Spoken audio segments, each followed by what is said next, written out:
तो hello dear student, finally दोस्तों आज की इस वीडियो में आपके लिए लेके आ चुके हैं कक्षा 9वीं त्रैमासिक परीक्षा 2024-25 विषय आपका हिंदी का सेट बी का पेपर। दोस्तों जो कि आप सबका 18 सितंबर के दिन होने वाला है। साथ में आपको इसी वीडियो में सभी प्रश्नों का full complete solution with PDF के साथ आपको बताने वाला हूं।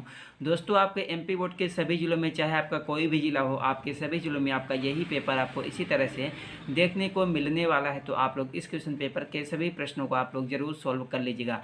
तो अगर आप लोग 18 सितंबर यानी हिंदी के पेपर में दोस्तों आप लोग टॉप करना चाहते हैं त्रैमासिक परीक्षा 2024-25 में, तो इस क्वेश्चन पेपर में बताए गए सभी प्रश्नों को वीडियो के अंत तक देखकर सभी प्रश्नों को याद जरूर कर लीजिएगा। तो चलिए अपने समय को बर्बाद ना करते हुए आपके इस क्वेश्चन पेपर के सभी प्रश्नों को फटाफट से सॉल्व करके देख लेते हैं। तो दोस्तों आप लोग देख सकते हैं पेपर आपका त्रैमासिक परीक्षा 2024-25 कक्षा 9वीं विषय आपका हिंदी का सेट बी का पेपर है। पेपर 75 नंबर का आएगा। समय आपको दोस्तों 3 घंटे का मिलेगा। 3 घंटे में आपको सभी प्रश्नों को सॉल्व करना होगा। तो इसमें हमारा दोस्तों सबसे पहले आपका आता है निर्देश। तो आप लोग इसे अच्छी तरह से देख लीजिएगा, आपका इसी के अकॉर्डिंग पूरा पेपर पूछा गया है। तो इसमें हमारा सबसे पहला आता है सही विकल्प चुनकर लिखिए, जो कि आपसे 6 नंबर का पूछा गया। प्रत्येक प्रश्न के लिए आपको 1 अंक मिलेगा। तो इसमें हमारा पहला प्रश्न आपका आता है हिंदी साहित्य का सर्वाधिक लोकप्रिय महाकाव्य है। तो इसमें आपको 4 ऑप्शन दिया गया है। पहला पद्मावत, दूसरा पृथ्वीराज रासो, तीसरा साकेत, चौथा आपका रामचरितमानस। पहले प्रश्न का आपका राइट आंसर हो जाएगा हिंदी साहित्य का सर्वाधिक लोकप्रिय महाकाव्य आपका पृथ्वीराज रासो। क्या पृथ्वीराज रासो है। 2 में हमारा आता है मेघ आए किसकी रचना है। इसका राइट आंसर हो जाएगा मेघ आए आपका। दूसरा नंबर आपका सर्वेश्वर दयाल सक्सेना की रचना है। दूसरे का दूसरा नंबर हो जाएगा, पहले का दूसरा नंबर। 3 में हमारा आता है दोस्तों कामायनी है। इसका राइट आंसर कामायनी एक महाकाव्य। क्या महाकाव्य, पहला नंबर। 4 में हमारा आता है कांजी हौस का चौकीदार लालटेन लेकर आता था। इसका आपका राइट आंसर क्या, हाजिरी लेने। क्या लेने, हाजिरी लेने आता था लालटेन लेकर। 5 में हमारा आता है समास के प्रकार हैं। इसका राइट आंसर समास के दोस्तों 6 प्रकार होते हैं। द्वंद्व समास, अव्ययीभाव समास, कर्मधारय, तत्पुरुष, द्विगु समास और आपका एक ठो द्वंद्व समास।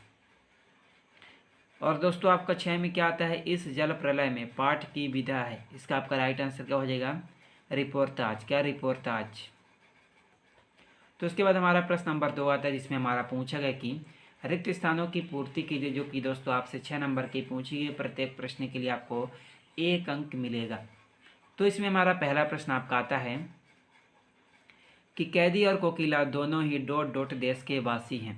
इसका राइट आंसर कैदी और कोकिला दोनों ही गुलाम देश के वासी हैं। क्या गुलाम।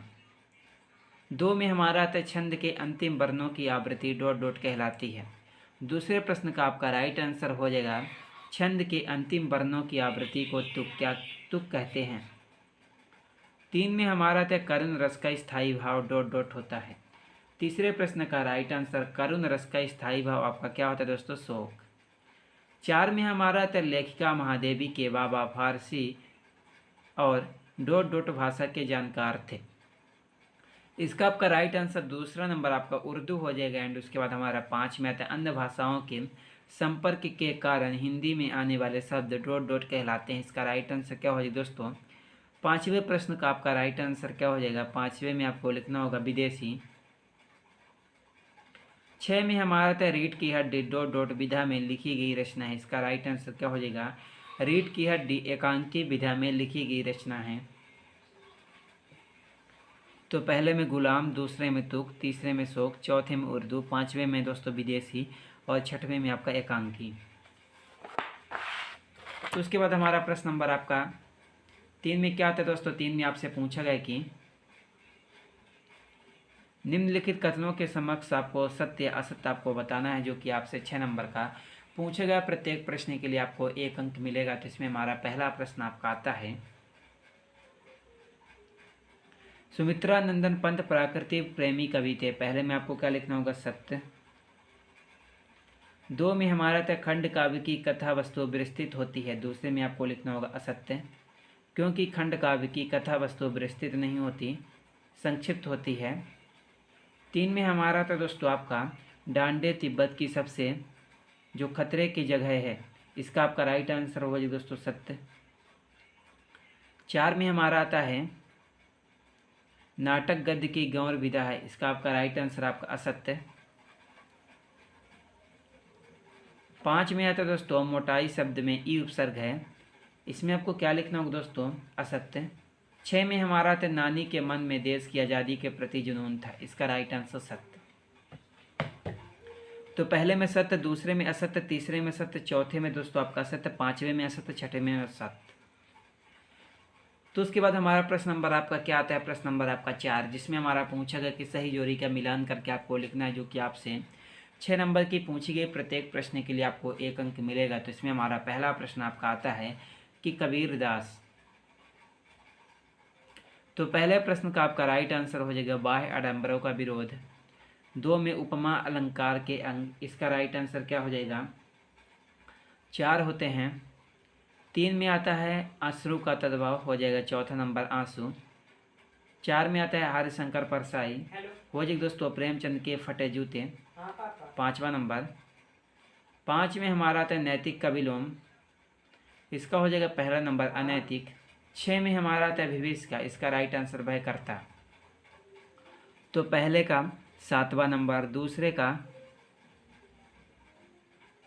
हो जाएगा आपका 6वां नंबर 4, तीसरे का हो जाएगा आपका चौथा नंबर, और चौथे को दोस्तों हरिशंकर परसाई की क्या हो जाएगा प्रेमचंद के फटे जूते, 5वां नंबर। एंड 5 में आता है नैतिक का विलोम का पहला नंबर, 6 में हो जाएगा तीसरा नंबर। तो उसके बाद दोस्तों हमारा प्रश्न नंबर 5 में आता है निम्नलिखित प्रश्नों का उत्तर आपको एक शब्द एक वाक्य में देना है, जो कि दोस्तों आपसे 6 नंबर का पूछेगा। प्रत्येक प्रश्न के लिए आपको 1 अंक मिलेगा। तो इसमें हमारा पहला प्रश्न आपका आता है रस खान किसके अनन्य भक्त थे। तो पहले प्रश्न का आपका राइट आंसर क्या हो जाएगा दोस्तों, पहले प्रश्न में आपको लिखना होगा श्री कृष्ण, क्या श्री कृष्ण के भक्त थे।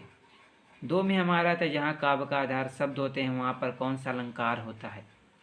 दूसरे का राइट आंसर हो जाएगा कौन सा अलंकार होता है, दूसरे का राइट आंसर हो जाएगा जहाँ काव्य का आधार शब्द होते हैं वहाँ पर अर्थ अलंकार, क्या शब्द अलंकार होते हैं, और जहाँ पर काव्य का आधार अर्थ होता है वहाँ पर अर्थालंकार।